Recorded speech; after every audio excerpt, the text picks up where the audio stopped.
How to Solve Procrastination Problem. Written and published by Audiobook. Introduction. The Silent Thief of Dreams. There's a thief that lives in your mind. It sneaks in quietly, steals your time, your confidence, your future, and you barely notice it's happening. That thief is called procrastination. And if you're listening to this, you already know its power. You already know how heavy it feels to want to move forward, and yet stay stuck. You already know the silent self-betrayal that creeps in when another day passes without action. This audiobook is not just about time management or getting more done. It's about something much deeper. It's about reclaiming your life. It's about understanding the invisible emotional chains that keep you stuck. And more importantly, it's about breaking them. Because procrastination isn't a time problem. It's a self-trust problem. It's a fear problem. It's a worthiness problem. And until you address the root, no productivity hacks or calendar apps will ever truly free you. Here, we won't just talk about what procrastination is. We will walk through the shadows where it grows. We will touch the old wounds it protects. We will meet the hidden fears that whisper, "Not yet, maybe tomorrow, maybe someday." And step by step, we will tear down those walls. We will rebuild a new relationship with action, courage, and self-compassion.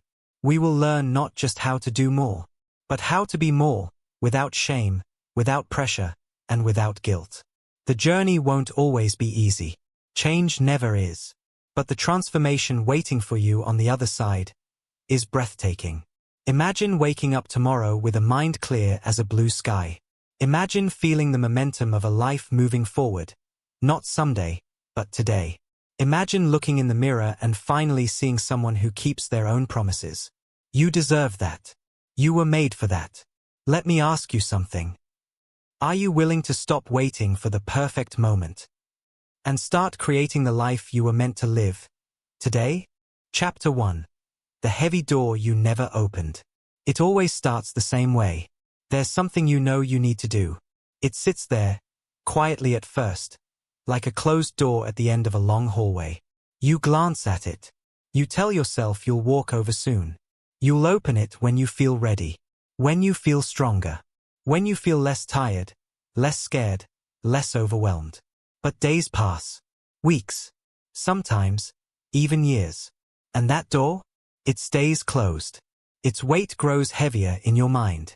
And eventually, you start to believe something painful. Maybe you were never meant to open it at all. Let's pause for a moment.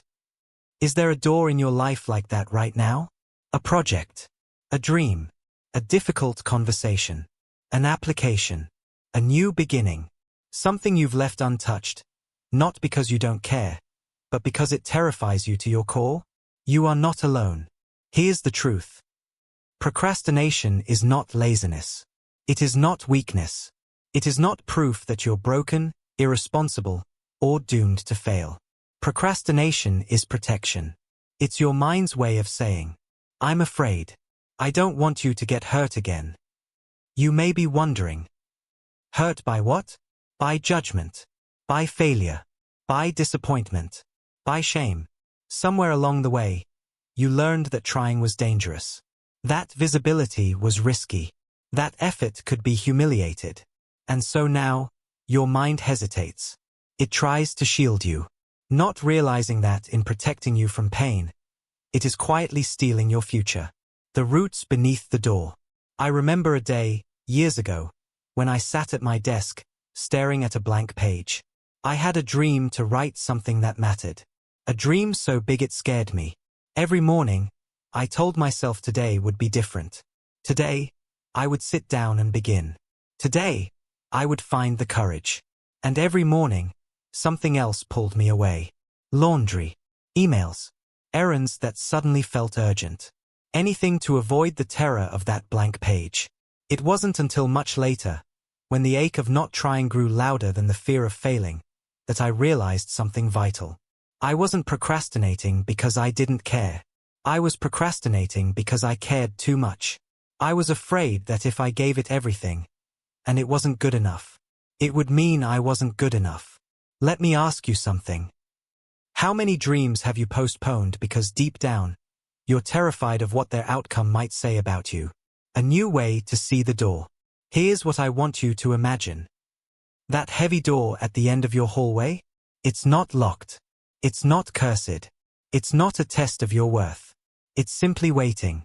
Waiting for you to remember something you forgot long ago. You don't have to feel fearless to move forward. You just have to move, with your fear beside you. Action doesn't require perfection. It doesn't require complete certainty. It only requires one small decision. One hand reaching for the doorknob. One breath taken in the dark. One step, however trembling, into the unknown. Because here's the truth. The longer you stare at the door without opening it, the bigger and scarier it will seem. But the moment you place your hand on it, the moment you push just a little, you realize it was never as heavy as you feared. It was your fear that made it seem immovable, not the door itself.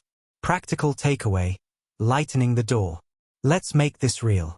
Right now, think of something you've been avoiding. Something specific. Name it. Say it out loud if you can. Now ask yourself, what am I afraid will happen if I start this? Whose voice is echoing in my mind, telling me I can't? What would I do if I trusted myself completely? And then, here's your small action. Commit to just 5 minutes with it. 5 minutes. Not to finish it. Not to perfect it. Not to impress anyone. Just to touch the door. To remember you have hands strong enough to turn the knob. And a heart brave enough to walk through whatever you find on the other side. Because that door? It's not there to block you. It's there to call you home. Before we continue, if this story is opening your eyes, don't forget to like, subscribe, and share the channel. It helps us reach more hearts ready to awaken. Chapter 2. The Myth of I'll Feel Ready Someday. There's a dangerous story we tell ourselves. A quiet lie that feels so reasonable, so comforting, that we rarely question it. The story goes like this. I'll start when I feel ready. Maybe you've whispered that to yourself before. Maybe you're whispering it right now. You imagine some magical day when the stars align. When you wake up full of energy. When you finally feel confident. When fear leaves your body like a passing storm. And then, finally, you'll begin. Let's pause for a moment. Can you feel how heavy that hope is? How many years of your life are silently waiting on a feeling that may never come? Here's the truth. Readiness is not a feeling. It's a choice. Waiting to feel ready is like standing at the edge of a cold river, hoping the water will warm itself before you step in. It won't. It never has. It never will. You don't get warm first. You get in first. And in the same way, you don't feel ready before you start. You start, and the readiness catches up to you. The seduction of tomorrow. I remember sitting on my bed one evening, a calendar sprawled across my lap. It was one of those glossy planners, filled with neat little boxes for each day, each hour. I had plans. Big ones. I mapped them carefully, organized them beautifully. And then, quietly, almost lovingly, I wrote one phrase next to each important goal. Start tomorrow. Tomorrow became my comfort, my shield, my excuse. But here's what I learned the hard way. Tomorrow is a moving target. It always stays one step ahead of you. Every morning, you wake up and tomorrow is still tomorrow. The real pain isn't that you didn't start yesterday. The real pain is realizing you are slowly building a life made of almosts and maybes and laters. And one day, you look up and realize that tomorrow has stolen everything today could have been. Why readiness is a myth. You may be wondering. If readiness isn't real, what is? Readiness is an illusion created by fear to keep you safe. It says, wait until you know more. Wait until you're sure you won't fail. Wait until the path is clear and safe and perfect. But life doesn't work that way. You gain clarity by moving forward, not before. You build confidence by doing the hard thing, not by sitting in safety. You find courage by walking through fear, not around it. Real growth feels like walking into fog, one small step at a time, not knowing exactly where you're going, but trusting that with each step, the path will reveal itself a little more. Let me ask you something. What if you stopped waiting to feel ready and simply decided you already are? A new kind of readiness. Imagine a new way to live. Imagine that every time you felt fear, you whispered to yourself, "This is the feeling of growth. This is the signal to begin." Imagine measuring readiness not by the absence of fear, but by the presence of willingness. Willingness to try. Willingness to stumble. Willingness to rise. Because true readiness is nothing more than willingness. Not feeling ready. Choosing ready. Right here. Right now. Practical takeaway, the 3-second rule. Here's a tool you can start using today. Simple. Powerful. Life-changing. It's called the 3-second rule. When you notice yourself hesitating, when you catch yourself about to say later, you have 3 seconds to act. Not 3 seconds to think. Not 3 seconds to plan. 3 seconds to move. Send the email. Pick up the book. Open the document. Walk into the room. Even if it's messy. Even if it's uncomfortable. Even if your hands shake. 3 seconds. Because in those tiny windows of choice, your future is being written. Here's the truth. The life you dream of isn't waiting for you to feel ready. It's waiting for you to begin before you're ready. And if you can master that one shift, there is almost nothing you cannot create. Chapter 3. The fear disguised as busy. Have you ever noticed how being busy can sometimes feel oddly safe? You fill your days with little tasks, errands, emails, scrolling, organizing, helping others with their emergencies. You move, you hustle, you work hard, and yet, that one thing you know matters most, the real dream, the real change, stays untouched. Let's pause for a moment. Have you ever been so busy surviving that you forgot to live? Here's the truth. Busyness is often procrastination wearing a very convincing mask. It looks productive. It feels socially acceptable. But underneath, it's fear. Fear of failing at the thing that actually matters. Fear of confronting the parts of yourself that might not measure up. Fear of discovering you are powerful beyond what your small, safe life has allowed you to believe. The comfort of staying in motion. Years ago, I worked a job that consumed every hour of my week. Meetings, deadlines, projects. At night, I would fall into bed exhausted, convincing myself that exhaustion meant success. That being tired was proof I was living fully. But late at night, when the noise faded, a small, aching voice inside me would whisper, "You're not tired because you're living your dream. You're tired because you're running from it." You may be wondering, how can something that looks like hard work still be procrastination? It's simple. If your days are filled with everything except what matters most to you, you are not progressing. You are hiding. Why fear loves to stay busy? Fear hates stillness. Because in stillness, you are forced to feel, to confront. When you slow down, the doubts bubble up. The buried dreams rise to the surface. The gap between who you are and who you could be becomes harder to ignore. And so, you stay moving. But moving is not the same as moving forward. It's possible to live your entire life on a treadmill, running hard, and going absolutely nowhere. Here's the truth. If busyness doesn't lead to growth, it's not ambition. It's avoidance. The power of choosing deep work. Imagine this. Instead of scattering your energy across dozens of meaningless tasks, you pour it like a river into one important thing. You choose depth over distraction, focus over frenzy, mastery over motion.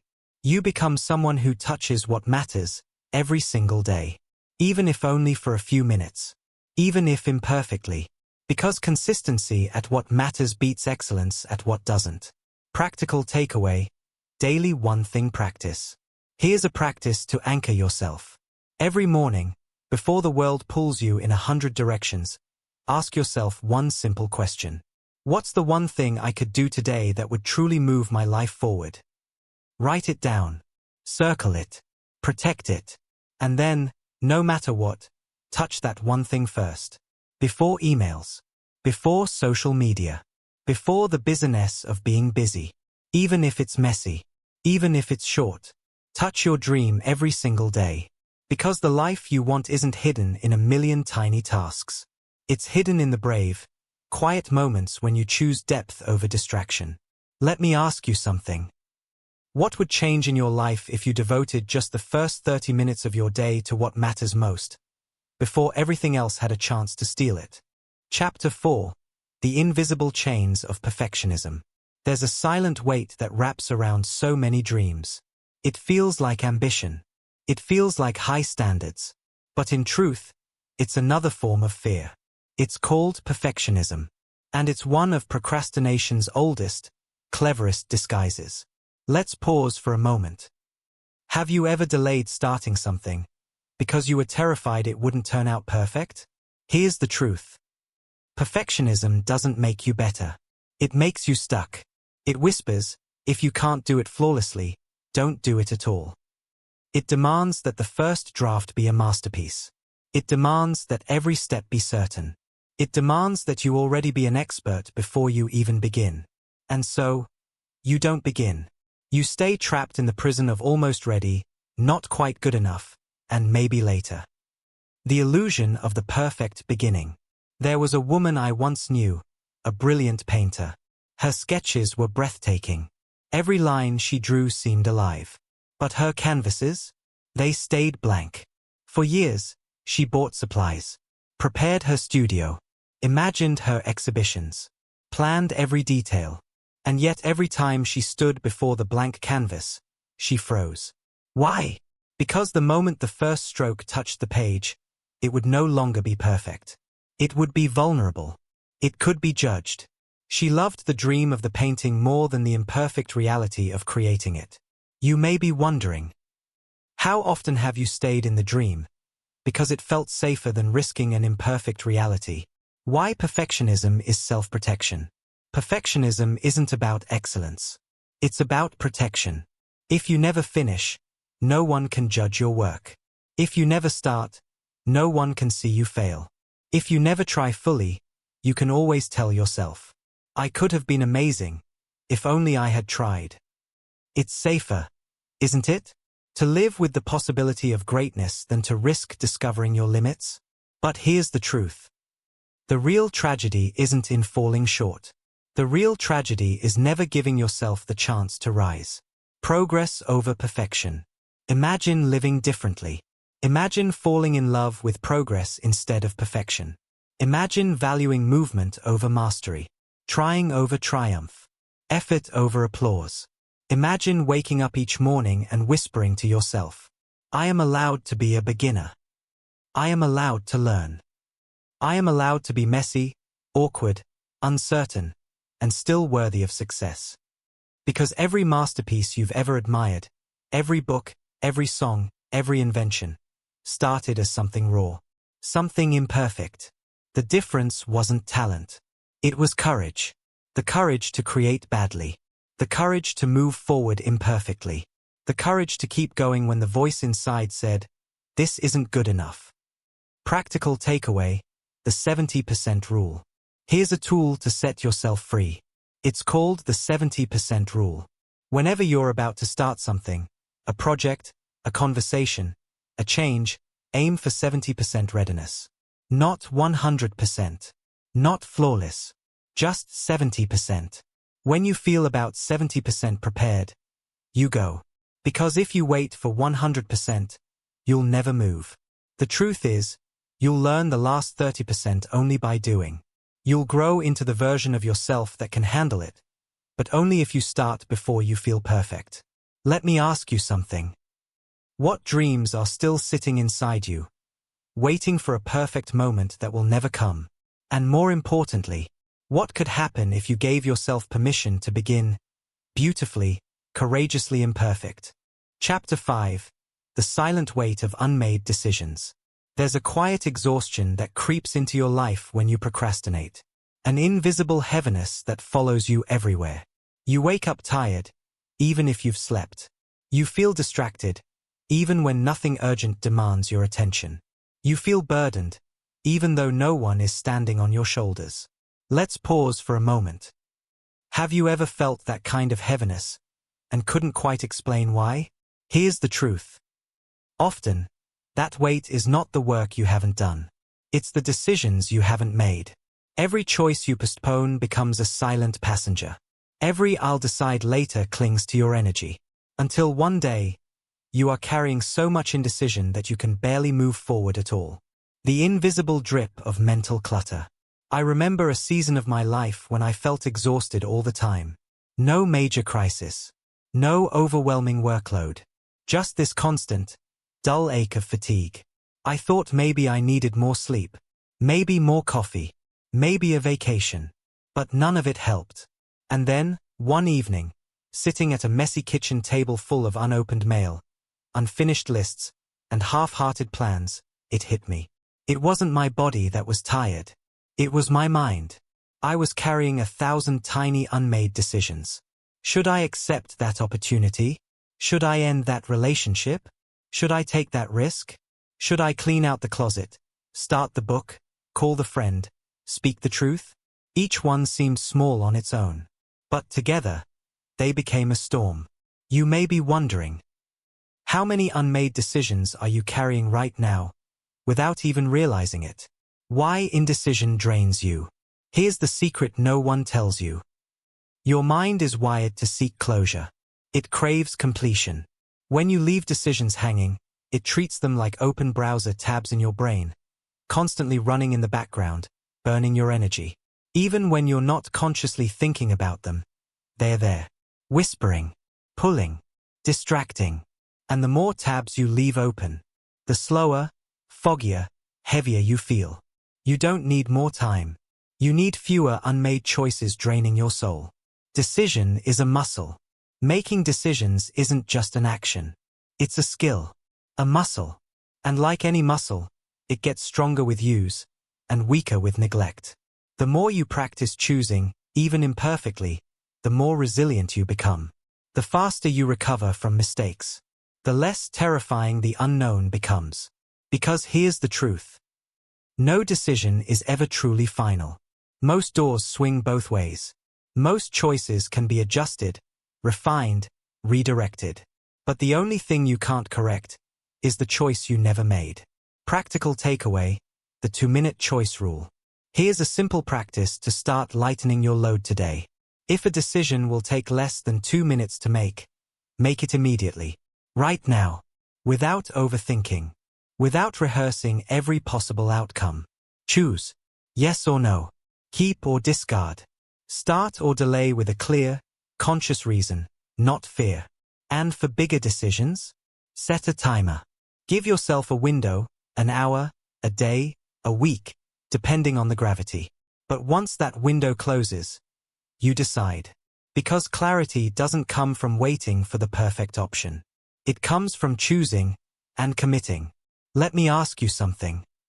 What energy could be freed in your life right now if you finally chose, fully and bravely, what you already know deep down you want? Chapter 6. The Trap of I Work Better Under Pressure. There's a lie many of us cling to. It sounds bold. It sounds powerful. It sounds like a secret weapon. I work better under pressure. Maybe you've said it yourself. Maybe you've believed it for years. You wait until the last minute. You let the deadline loom over you. You let adrenaline replace preparation. And when you finally move, you tell yourself, "See? I just needed the pressure to unlock my best." Let's pause for a moment. Is it possible that pressure didn't unlock your best? It just unleashed your desperation? Here's the truth. Pressure doesn't make you better. It makes you frantic. It forces you into survival mode. It trades creativity for urgency. It replaces excellence with speed. And worst of all, it turns something you once loved into something you now fear. The addiction to adrenaline. I remember cramming for an important project once. I waited and waited, letting the deadline breathe fire on my back. The night before, I worked like someone possessed. Fast, messy, furious. I hit the deadline. I survived. And afterward, I convinced myself it meant I was strong, that I thrived under pressure. But deep inside, A quiet sadness lingered. Because I knew the truth. I hadn't created my best work. I had created my fastest work. I hadn't tapped into my full brilliance. I had just outrun my fear. You may be wondering, how many moments of true excellence have you missed? Because you were too busy surviving to thrive. Why urgency isn't excellence? Pressure triggers your survival brain. It shuts down your creativity. It narrows your focus to immediate action, not long-term vision. You may produce something. You may even produce something good enough. But rarely, almost never, will you produce your deepest, truest, most inspired work from a place of fear. Because real brilliance needs breathing room. Real excellence needs space to unfold. Real creativity needs the courage to move before the panic sets in. The quiet cost of last-minute living. Imagine two lives side by side. One lived constantly in last-minute urgency. Always racing. Always panicking. Always battling guilt and shame and exhaustion. The other lived with slow, steady intention. Daily progress. Unhurried excellence. Pride in showing up before the alarm bells started ringing. The first life feels more exciting, more dramatic. But the second life? That's where the deep satisfaction lies. Because fulfillment isn't born in panic. It's born in presence. Practical takeaway, the micro-commitment strategy. Here's a strategy to break the addiction to pressure. Micro-commitments. Instead of planning to finish everything later, you commit to touching the project today. Even for 5 minutes. Even for one tiny step. You open the document. You write the first sentence. You sketch the first idea. You show up early, imperfectly, quietly, but consistently. Because every small action now is one less mountain you have to scale in panic later. Let me ask you something. What would your life feel like if you replaced last-minute sprints with quiet, steady, daily momentum? Not waiting for the fire to chase you, but lighting your own gentle, steady flame every morning? Before we continue, if this story is opening your eyes, don't forget to like, subscribe, and share the channel. It helps us reach more hearts ready to awaken. Chapter 7. The Lie of I Don't Have Enough Time. It's one of the most common phrases we whisper to ourselves. One of the most believable. One of the most paralyzing. I don't have enough time. Maybe you've said it this week. Maybe you've built your whole identity around it. You see the tasks you need to do. You see the dreams you want to pursue. You feel the weight of them. And almost instinctively, you retreat into that safe, familiar excuse. I just don't have time. Let's pause for a moment. Is it really time you don't have? Or is it permission? Permission to prioritize your dream. Permission to disappoint others. Permission to let something else, something less important, go. Here's the truth. You have time. You're just spending it on things you haven't questioned yet. The myth of the full plate. I remember a season when my schedule was packed. Every hour accounted for. Every day scheduled to the edge. I told myself I was a victim of time. That I had no choice. That I was drowning. But when I finally sat down, really sat down, and looked at where my time was going, the truth was harder to swallow. I had time. I just wasn't brave enough to claim it. Hours spent scrolling. Endless meetings I didn't truly need to attend. Saying yes to obligations that didn't align with my heart. Filling empty spaces with noise, with errands, with busy work. You may be wondering, how much of your exhaustion comes not from doing too much, but from doing too much of what doesn't matter? Why we fear reclaiming our time. Reclaiming your time sounds simple. But emotionally, it's terrifying. Because it forces you to confront hard truths. That you are allowed to disappoint people. That you are allowed to say no without justifying it. That you are allowed to prioritize something invisible, like a dream, over something visible, like chores or appearances. And for many of us, that's harder than staying busy. Because staying busy makes you look responsible. Reclaiming your time makes you look selfish. But here's the truth. Living a small, exhausted life to please others isn't noble. It's a slow form of disappearing. You were not born to manage everyone else's expectations. You were born to build something beautiful with your time here. The power of conscious time. Imagine a life where your time felt sacred, intentional, claimed. Imagine blocking off an hour to create and protecting it like your life depended on it. Imagine declining invitations, guilt-free, because you are nurturing something that matters to your soul. Imagine waking up and knowing, today, I chose my life, not someone else's. Because every time you say, I don't have time, what you're really saying is, it's not a priority yet. And you are allowed, starting today, to change what's a priority. Practical takeaway, the priority filter. Here's a tool that can change everything. It's called the priority filter. Before saying yes to anything, a task, an invitation, a distraction, ask yourself 2 simple questions. 1. Does this align with the life I am trying to create? 2. Will future me thank me for this? If the answer is no, you are allowed to say no. Without apology. Without explanation. Because every yes you give to something meaningless is a no you are giving to your dreams. Let me ask you something. What kind of life could you build if you treated your time not like a commodity to trade, but like a masterpiece you are patiently, intentionally creating? Chapter 8. The Hidden Fear of Success. Most people think procrastination comes from fear of failure. That if you're not moving forward, it must be because you're afraid you'll fall short. But here's something rarely talked about. Something deeper. Something more uncomfortable.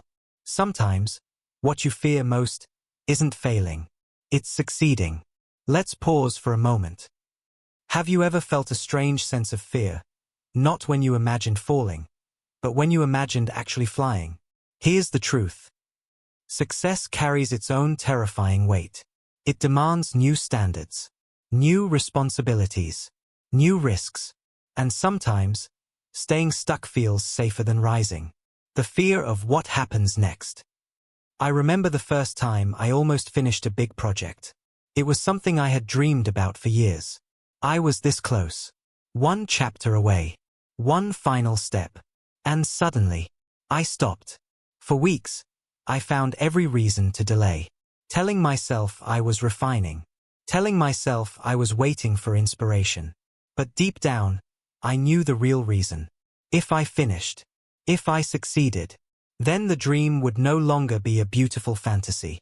It would be real, vulnerable, subject to judgment, rejection, expectation. And a new fear whispered in my ear. What if you succeed, and it's still not enough? You may be wondering, how many of your delays are not about failing, but about stepping into a bigger life than you've ever known? Why success is so scary?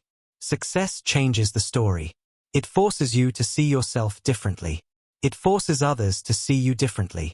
Success raises expectations. It invites new challenges. It demands that you keep growing, keep risking, keep showing up. And deep down, part of you may wonder, can I handle it? Will they still love me if I grow beyond them?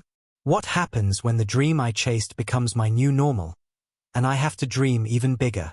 Because with every level of growth, there's a death, a letting go of who you were, a surrender of old comforts. And even though it's beautiful, it's terrifying too. Choosing courage over comfort. Imagine living differently.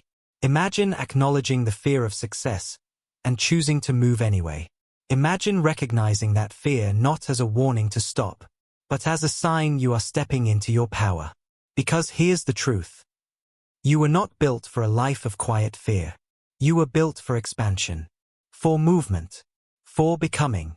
And every time you choose growth over comfort, you write a new story about what is possible for you. Practical takeaway, the vision beyond the fear. Here's a practice to help you move forward when success feels overwhelming. Create a vision bigger than your fear. Don't just imagine the challenges of succeeding. Imagine the joy, the impact, the lives you'll touch, the freedom you'll create.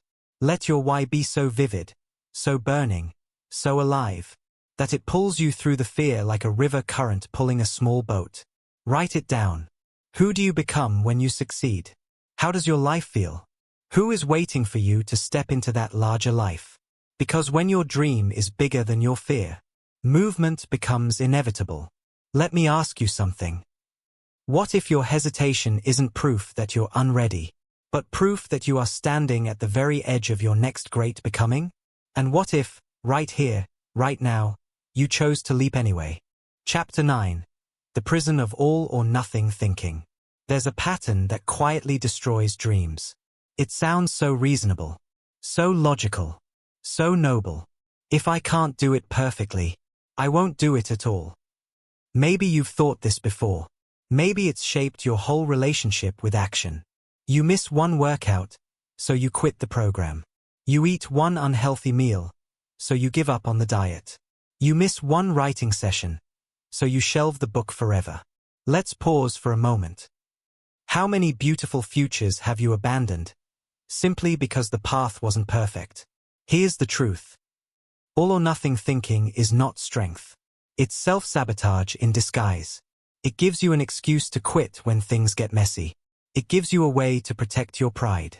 It whispers, if you can't be flawless, you may as well be nothing. But life, real life, doesn't work that way. It never has. The fragile ego behind all or nothing. There was a time when I tried to run every day. I set rigid goals. Strict standards. No exceptions. At first, it felt empowering. Disciplined. Controlled. But the first time I missed a day, life happened, as it does. The voice inside me didn't say, "It's okay. Start again tomorrow." It said, "See? You're not the kind of person who sticks with things. You failed. Might as well give up." And I listened. Weeks passed. Then months. Not because I couldn't recover, but because I had tied my identity to perfection instead of resilience. You may be wondering, where in your life have you confused perfection with progress? Why all or nothing is a lie.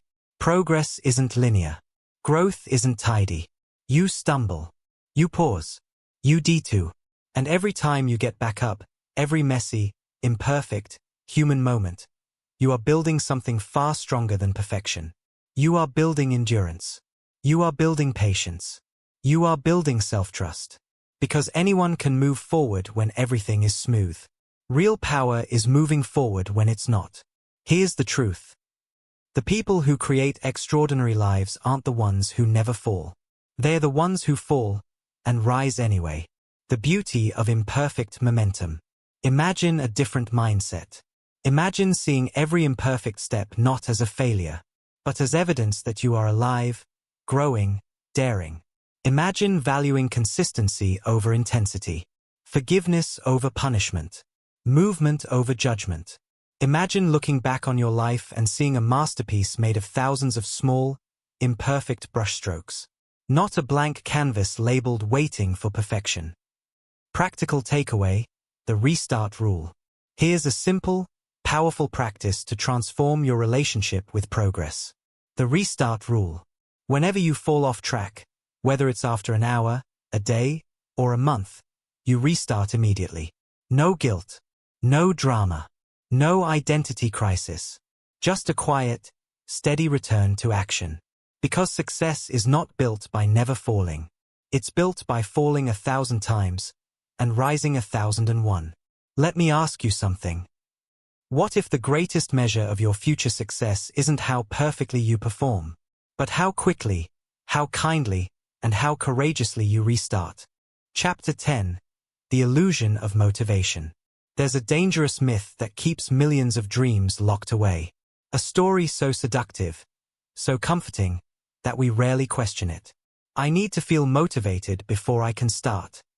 Maybe you've waited for it too. That rush of energy. That perfect alignment of inspiration and drive. That magical day when you finally feel like it. Let's pause for a moment. How many opportunities have you missed, waiting for motivation to find you? Here's the truth. Motivation isn't the cause of action. It's the result of action. You don't feel motivated first. You move first. And in moving, you create the energy you thought you were waiting for. The myth of the lightning strike. I remember mornings when I sat in front of my work, Waiting. Waiting for the lightning strike. Waiting for the passion to flood my veins. Waiting for the moment when writing would feel effortless, thrilling, unstoppable. Some mornings, it came. But most mornings, it didn't. And for a long time, I believed that meant something was wrong with me. That real creators, real dreamers, real achievers felt inspired all the time. But slowly, painfully, I learned the truth. Motivation is not magic. It's momentum. It's not a spark that arrives to bless the chosen. It's a fire you build, stick by stick, breath by breath, even when the air feels cold and empty. You may be wondering, what if everything you want isn't waiting behind a wall of motivation, but behind a wall of movement? Why waiting is the real risk. Every day you wait for motivation is a day you drift further from the life you could be living. Every day you postpone action is a day you strengthen the muscle of hesitation. And here's the hard truth. The longer you wait, the harder it becomes to begin. Not because your body can't, but because your mind starts believing the lie that you need a special feeling to start. You don't. You need a decision, a choice, a tiny act of rebellion against inertia. Because movement, even small, even awkward, generates energy. It builds momentum. It calls motivation to you, like a flame pulling oxygen. Building motivation through action. Imagine changing your relationship with movement forever. Imagine waking up and acting not because you felt like it, but because you decided that your future matters more than your feelings. Imagine trusting that even the smallest step, the messy draft, the imperfect workout, the awkward conversation, was building a wave behind you. A wave that would carry you further than waiting ever could.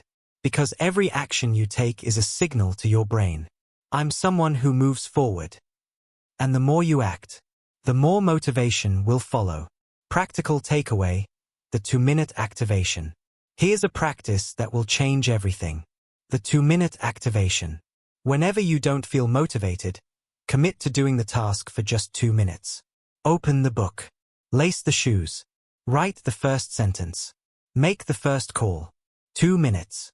Not because 2 minutes will complete the journey, but because 2 minutes will ignite the journey. Most of the time, once you start, you'll keep going. Because inertia shifts, energy builds, and motivation, like a loyal companion, will follow your lead. Let me ask you something. What would happen if you stopped waiting for the feeling and started trusting the power of a single, courageous beginning? Chapter 11. The hidden shame behind delay. Procrastination isn't just a behavior. It's a wound. A quiet, aching place inside you that says, maybe I'm not enough. Maybe I'll mess it up. Maybe if I wait, no one will see me fail. Let's pause for a moment. Have you ever delayed something you cared deeply about? Not because you didn't want it, but because you were terrified of what it would mean if you gave it your all and still fell short? Here's the truth. At the heart of procrastination, more often than not, is shame. Not laziness. Not weakness. Not irresponsibility. Shame. And until you heal the shame, the delays will keep repeating themselves, no matter how many productivity hacks you try. Shame, the silent root. I remember a time when I had a beautiful idea for a project. One that filled me with energy and hope. But every time I sat down to work on it, my chest tightened. My throat closed. And instead of creating, I cleaned the house. Scrolled endlessly. Found 1,000 urgent distractions. At first, I thought I was just undisciplined. But as I listened closer, I heard it. That tiny, cruel voice inside me whispering, "Who do you think you are? You're not good enough to pull this off. Better not to try than to be exposed." You may be wondering, how often have you mistaken fear of inadequacy for lack of discipline? The cycle of shame and delay. Here's how it happens. You want to move forward. You hesitate because of shame. You procrastinate. You feel guilty for procrastinating. The guilt feeds more shame. The shame feeds more procrastination. A vicious, silent cycle.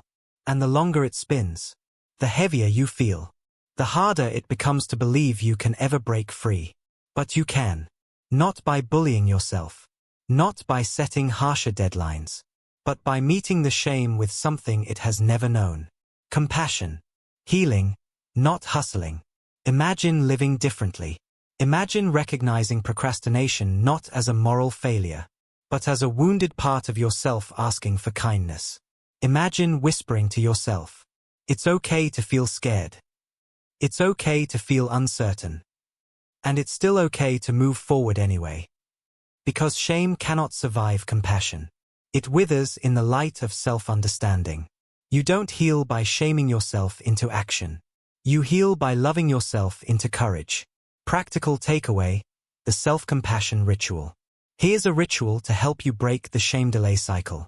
Before you begin any task you've been avoiding, pause.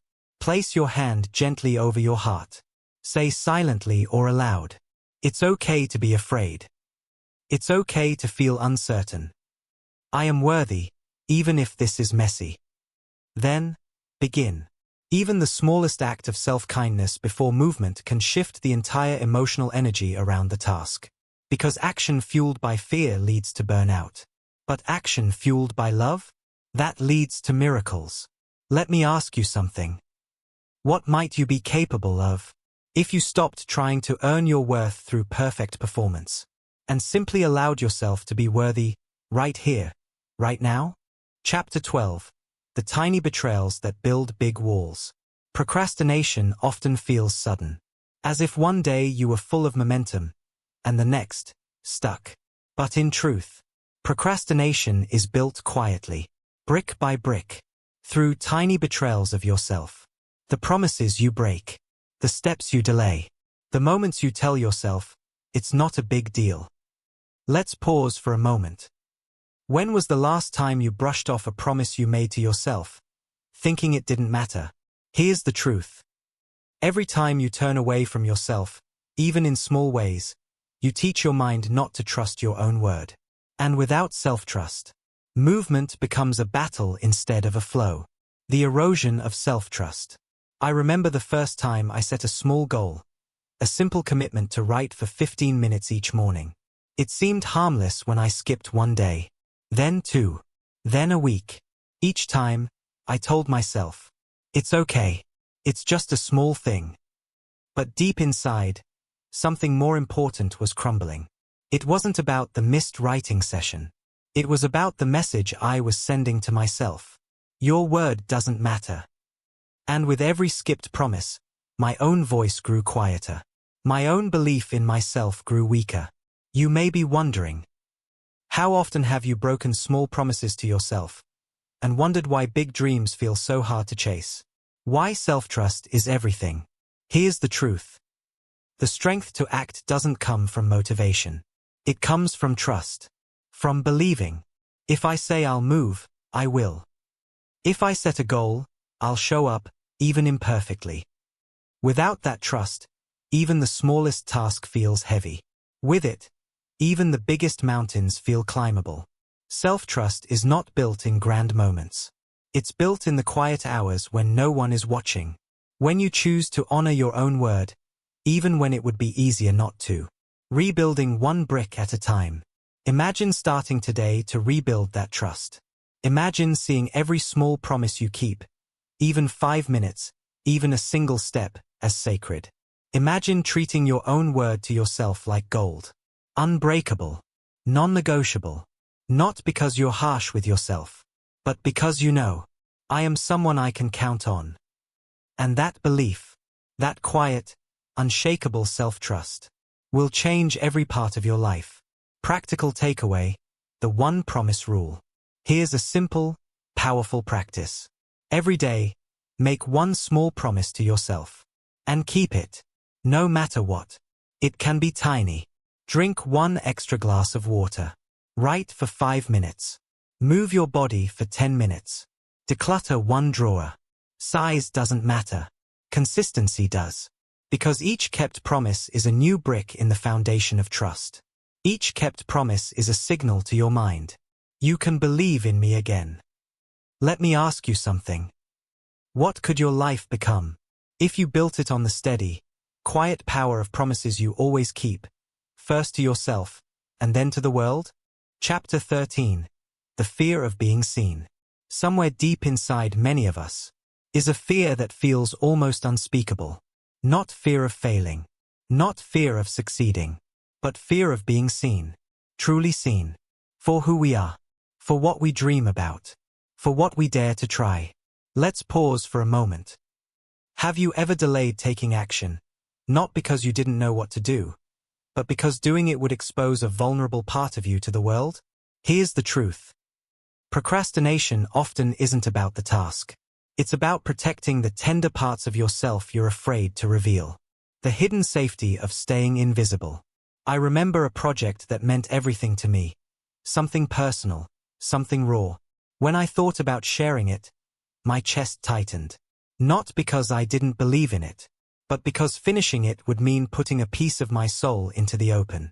And the moment it became visible, it could be misunderstood. It could be judged. It could be rejected. Staying in motionless perfection, hidden in my mind, felt safer. Safer than risking exposure. Safer than standing in the vulnerable, trembling light of truth. You may be wondering, how often have you delayed your dreams, not because you doubted them, but because you feared what it would mean for others to witness them? Why visibility feels so dangerous? Being seen is terrifying because it strips away our armor. When you create something, when you speak up, when you chase a dream, you make a silent, sacred declaration. This matters to me. And once you do that, it's not just your skills on the line. It's your heart. Visibility demands courage. The courage to let people misunderstand you. The courage to be judged unfairly. The courage to matter deeply to yourself, even when you might not matter to everyone else. Choosing to step into the light. Imagine living differently. Imagine daring to be seen, not because you are fearless, but because your dream deserves to breathe. Imagine trusting that not everyone has to understand you. Not everyone has to applaud you. Not everyone has to validate your steps. Because your journey isn't for them. It's for you. And every time you choose visibility over hiding, you give permission to someone else, someone watching quietly from the sidelines, to do the same. Practical takeaway: the small share challenge. Here's a practice to gently stretch your courage muscle. Every week, share one small thing publicly related to your dream. A photo of your process. A sentence from your journal. A lesson you're learning. A step you're taking. Not the finished masterpiece. Not the polished, perfect outcome. Just the real, honest, human journey. Because the more you practice being seen, imperfect, vulnerable, alive, the less terrifying it becomes. Visibility stops being a battlefield. It becomes a garden. Let me ask you something. What parts of yourself are still hiding in the shadows, waiting for you to believe they are strong enough, beautiful enough, worthy enough to stand fully in the light? And what would change in your life if you let them? Chapter 14. The Power of Tiny Wins. There's a secret most people miss about change. A truth that hides in plain sight. Big transformations aren't built by giant leaps. They're built by tiny wins. Small, almost invisible victories. Moments so brief, so quiet, you might be tempted to dismiss them. But together, they build unstoppable momentum. Let's pause for a moment. Have you ever overlooked your small progress, waiting for some massive, undeniable proof that you're finally succeeding? Here's the truth. If you wait for big wins to feel proud, you will starve yourself of the fuel you need to keep going. Tiny wins aren't distractions. They are the foundation. How momentum is really built. I remember the early days of trying to rebuild my habits. I wanted massive change. I wanted overnight results. But life gave me tiny moments instead. 5 minutes of writing. One walk around the block. One hard conversation started, even if not finished perfectly. And every time I honored a small win, no matter how tiny, I felt a small spark inside me grow. The spark of self-respect. The spark of belief. Not because the action was massive, but because the action was real. You may be wondering, How many fires have you smothered, simply because you dismissed your first tiny flames as not enough? Why tiny wins matter more than big victories. Big victories are rare. They're occasional. They're often outside of your direct control. But tiny wins? They're available every single day. Showing up when you don't feel like it. Taking one uncomfortable step.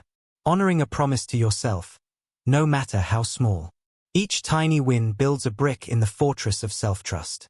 Each tiny win sends a signal to your mind. I move forward. I keep my word. I am capable. And brick by brick, win by win, you build a life that once felt impossible. Learning to celebrate differently. Imagine living differently. Imagine measuring success not by dramatic outcomes, but by daily alignment with your values. Imagine celebrating not just when you reach the summit, but every step you take upward, even when the peak is still hidden in mist. Because here's the truth. Those who wait to celebrate only when they arrive often never arrive at all. But those who learn to celebrate movement itself, they are unstoppable. Practical takeaway, the tiny wins tracker. Here's a simple practice to anchor this shift. Every evening, write down 3 tiny wins you created that day. Did you open the book even though you were tired? Did you write one messy paragraph? Did you resist one temptation to delay? Write them down. Honor them. Because every tiny win matters. It's not about ego. It's about energy. It's about recognizing that the path is not paved in giant leaps, but in thousands of small, steady steps. Let me ask you something.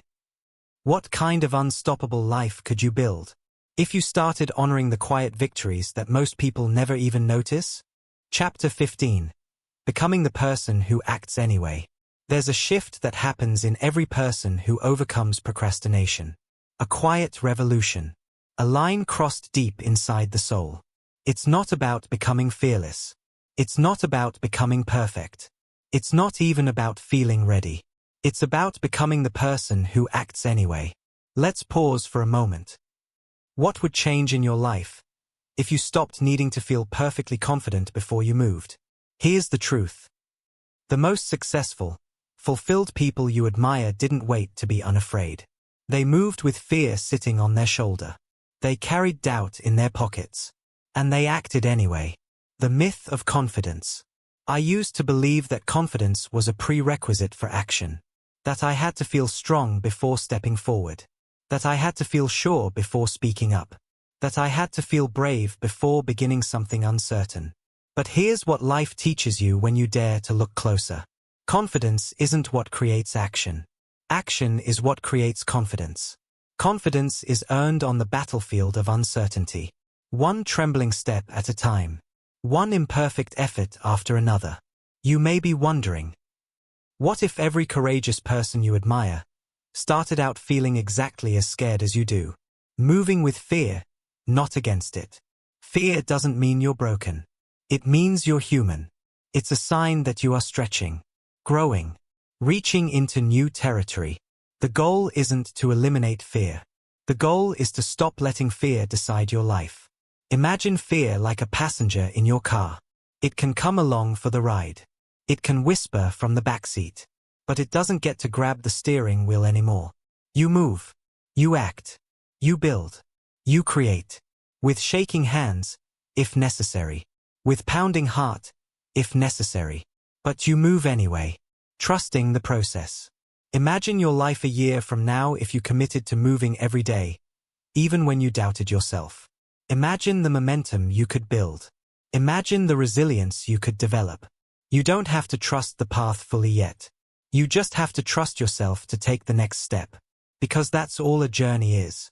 1,000 uncertain steps that somehow, when stitched together, create a life that feels like a miracle. Here's the truth. You already have everything you need inside you. The bravery, the grit, the fire. It's been there all along. Waiting for you to stop asking for permission. Waiting for you to act anyway. Practical takeaway, the move anyway mantra.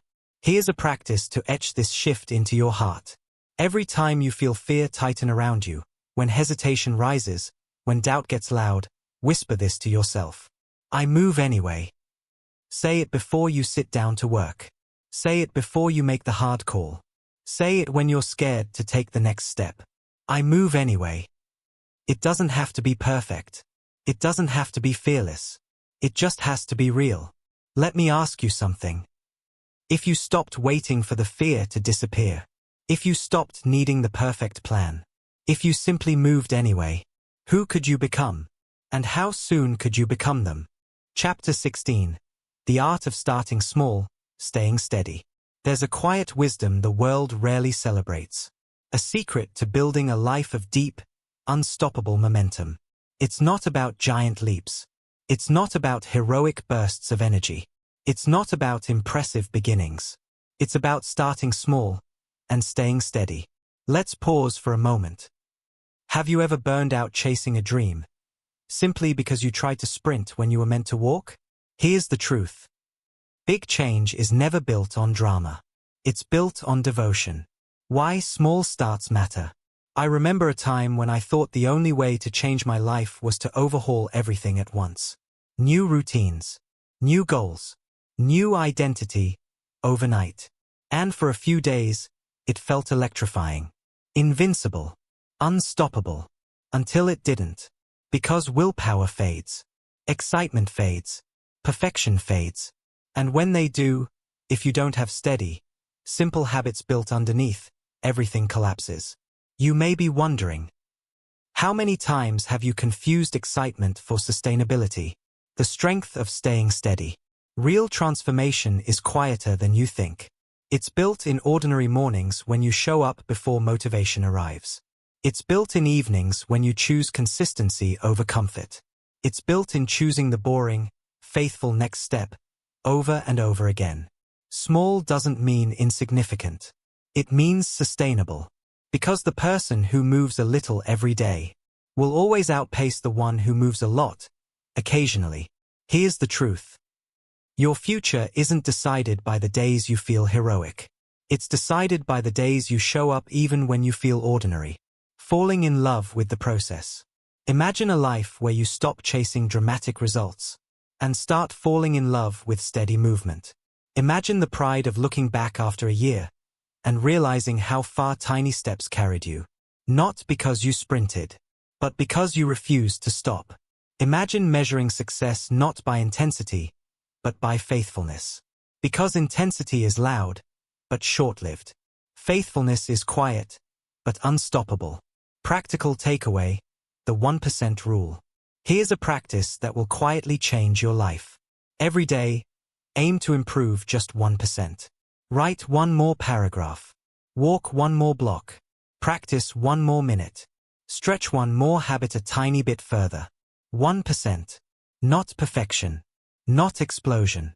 Just steady, patient expansion.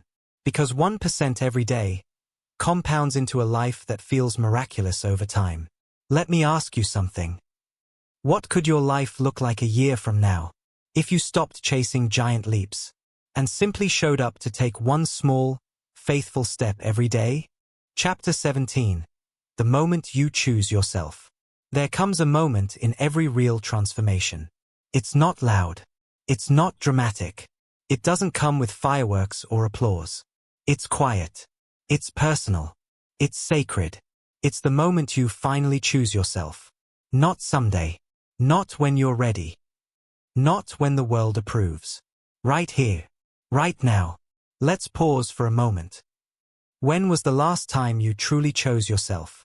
Without waiting for permission, validation, or guarantees. Here's the truth. Procrastination often ends the moment you realize. No one is coming to rescue your dream. No one is coming to hand you the perfect conditions. The life you want will begin the moment you stop waiting and start becoming. The painful freedom of responsibility. I remember a morning when everything clicked. Not because life got easier. Not because my fears disappeared. But because I realized something simple and terrifying. No one was going to save me. No one was going to push me forward. No one was going to love my dreams as much as I could. And in that lonely, humbling moment, I found a strange kind of freedom. Because if no one was coming, it meant I had all the power. It meant I could start now. With what I had. Exactly as I was. You may be wondering, what if the loneliness you sometimes feel is actually the first taste of your true freedom? Choosing yourself again and again. Choosing yourself is not a one-time act. It's a daily choice. To move even when fear roars.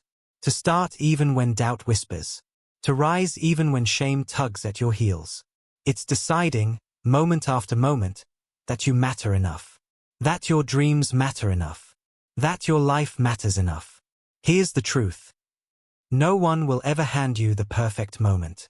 The perfect moment is the one you create, when you choose yourself. The quiet power you already have. Imagine waking up tomorrow with a new kind of fire inside you. Not waiting for outside validation.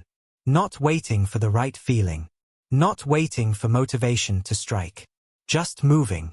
Just building. Just choosing. Every single day. Re-choosing the person you are becoming. Not because it's easy. Not because it's guaranteed. But because your life is worth it. Because you are worth it. Practical takeaway. The daily declaration. Here's a simple practice to anchor this new way of living. Every morning, before you begin your day, speak a simple declaration. Today, I choose myself. Today, I move toward the life I was born to create. Today, I honor my dreams, even if no one else sees them yet. Say it aloud. Write it if you must. Whisper it if you're scared. But declare it. Because the words you speak to yourself each morning shape the life you live each night.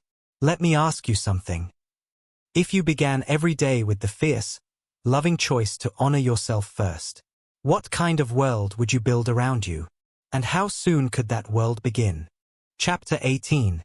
The day you stop negotiating with fear. There's a habit we learn early in life. A survival instinct. A way to stay small enough, quiet enough, safe enough. We negotiate with our fear. If you let me take this little step, I promise I won't go too far.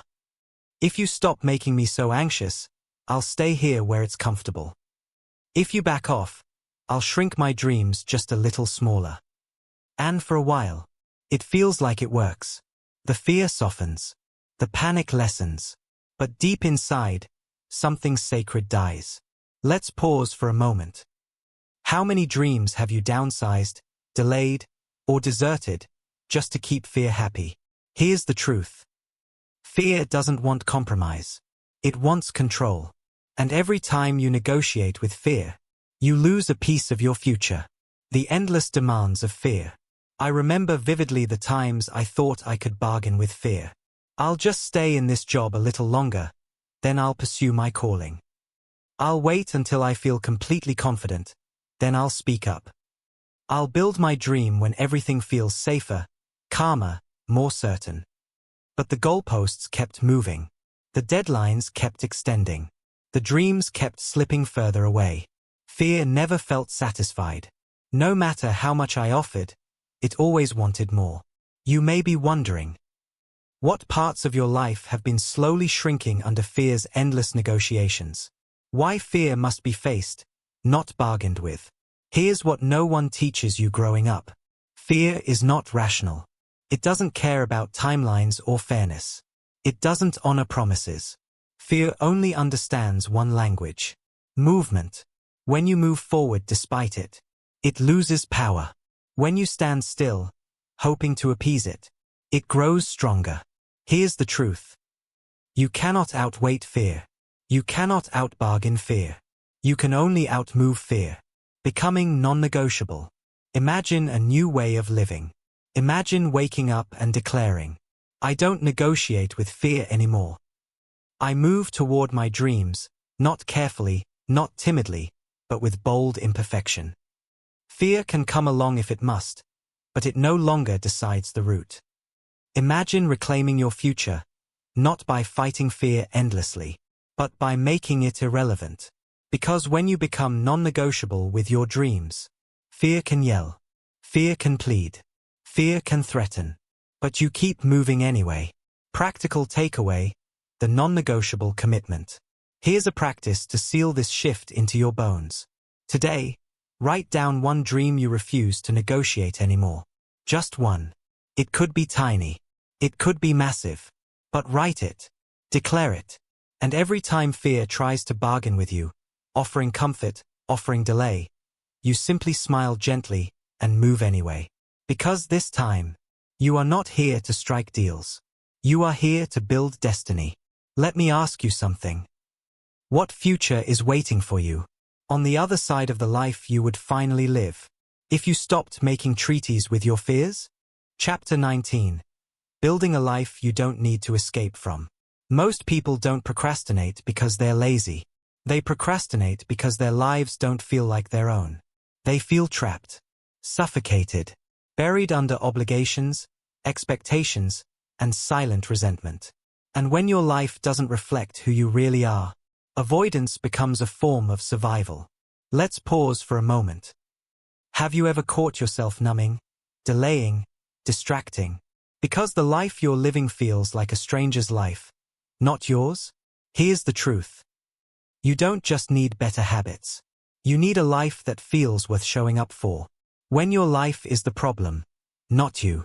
I remember a season when no productivity tricks seemed to work. I would sit at my desk, forcing myself to start tasks. I would push. I would punish. I would shame myself into trying harder. But no matter how hard I tried, the heaviness didn't lift. And eventually, I realized something painful. It wasn't just my discipline that was broken. It was my life. I was chasing goals that didn't light me up. Working for dreams I didn't choose. Living out scripts someone else had handed me. You may be wondering, how much of your procrastination is not a failure of effort, but a cry from your soul for a different life? Creating a life that pulls you forward. Here's the secret. Discipline becomes almost effortless when you love what you're building. When your actions are aligned with your heart. When your days reflect your real values. When you wake up and feel a genuine yes rising inside you. It's not about making life easy. It's about making it yours. Because it's hard to move toward a future that feels hollow. But when the future feels alive, personal, thrilling, you won't need to be pushed. You'll be pulled. Permission to redesign. Imagine giving yourself radical permission to redefine success on your terms. To choose projects, relationships, routines that nourish you. To stop performing a life for others and start living one that feels sacred to you. Imagine building a life that fits your soul like a second skin. No more numbness. No more endless delay. No more escaping into distractions. Just deep, steady arrival. Here's the truth. You are not here to survive your life. You are here to live it. Fully, bravely, unapologetically. Practical takeaway, the alignment audit. Here's a practice to begin rebuilding your life, one truthful step at a time. Take a blank page. Divide it into 2 columns. On the left, write, what drains me? On the right, write, what energizes me? Be honest. Be messy. Be brave. Then, choose one draining thing to start releasing, and one energizing thing to start expanding. Tiny steps. Tiny redesigns. Tiny revolutions. Because a life built from truth, even slowly, becomes a life you no longer have to escape. Let me ask you something. What would your days look like if you stopped forcing yourself to survive someone else's dream and started building the life your heart has been quietly begging you to claim? Chapter 20. Today is the only day you ever have. We spend so much of life waiting. Waiting for the right mood. Waiting for the perfect timing. Waiting for the fear to go away. Waiting for tomorrow. But here's the unspoken truth. Tomorrow never really comes. There is only today. This breath. This hour. This choice. Let's pause for a moment. How many dreams have you delayed, waiting for a tomorrow that was never promised? Here's the truth. Your life is happening now. Not later. Not someday. Now.